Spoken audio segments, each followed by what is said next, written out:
सलमान खान भारतीय फिल्म इंडस्ट्रीअ जी ताक़तवर तरीन शख़्सियतुनि मां हिकु आहे। इन घण रुखी शख़्सियत ते न रुॻो फिल्मी किरदारनि ऐं अदाकारीअ जे करे पर हक़ीक़ी ज़िंदगीअ में बि मदाहनि जो वॾो हल्को जान निशावर कंदो आहे। वॾा वॾा नाला बि सलमान खान खे न रुॻो पंहिंजो पर सॼी भारत जो मान शान ऐं आन सॾींदा आहिनि। सलमान खान बॉलीवुड जो वाहिद अदाकार आहे जंहिंखे फ़रिश्तो करार ॾेई उन जूं पूॼाऊं बि कयूं वयूं आहिनि। सलमान खान पंहिंजी कमाईअ जो 70% चैरिटी हवाले कंदो आहे, जंहिंजे करे हिकु वॾी रक़म ग़रीब ॾुतड़ियल ऐं बीमार माण्हुनि जे इलाज ऐं सहायता लाइ इस्तेमालु थींदी आहे। जॾहिं त सलमान खान यतीम ॿारनि जी वारसी लाइ बि कमाईअ जो वॾो हिसो अदा करे थो। उन खां सवाइ बि सलमान खान जो केतिराई ॻोठनि जा ॻोठ पालण जो ज़िमो पंहिंजे मथां खंयल आहे, जितां जे रहवासियुनि खे बिजली, गैस, खाधो खुराक, पाणी, बीमारियुनि जे इलाज वग़ैरह जूं सहूलियतूं ऐं ज़िंदगीअ जे इस्तेमाल जी हर शइ सलमान खान जे अकाउंट मां ई पूरी थींदी आहे। इहो ई सबबु आहे त संदसि भारतीय मदाह खेसि भॻवान या फ़रिश्तो करार ॾींदा आहिनि। ताज़ो ई सलमान खान जी नई फिल्म टाइगर 3 रिलीज़ थी आहे, जंहिं रुॻो 15 ॾींहंनि अंदरि सॼी दुनिया में 422.82 करोड़ रुपयनि जी कमाई कई आहे।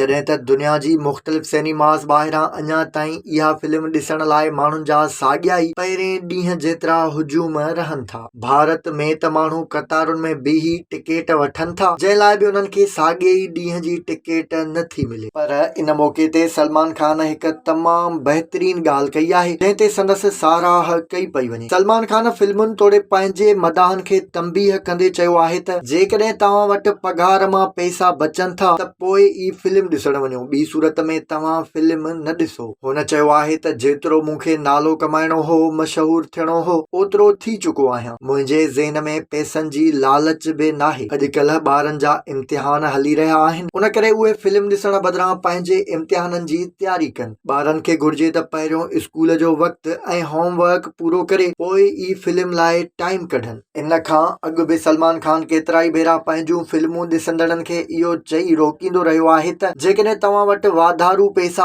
आहिनि त पोइ ई तव्हां मुंहिंजी फिल्म ॾिसण वञो, ॿी सूरत में सभ खां पहिरियों तव्हांखे पंहिंजे घर, ॿारनि ऐं ॿियनि कमनि कारनि लाइ ख़र्च जो ख़्यालु करणु घुर्जे। दुनिया में फिल्म इंडस्ट्रीज़ ऐं उन्हनि ते राज कंदड़ त केतिरियूं ई शख़्सियतूं हूंदियूं, पर सलमान खान जी अहिड़ी सोच वारो शायदि ई को अदाकार हूंदो जेको माण्हुनि खे पंहिंजी फिल्म न ॾिसण जी ताईद कंदो हुजे। सलमान खान जे मदाहनि खे बि संदसि ई मान रखंदे पर अहिड़ी दरख़्वास्त ते अमल करणु घुर्जे ऐं फिल्म ॾिसण खां अॻु पहिरियों पंहिंजे घर, ॿारनि ऐं ॿियनि घर भातियुनि जा ख़र्च पूरा करणु घुर्जनि।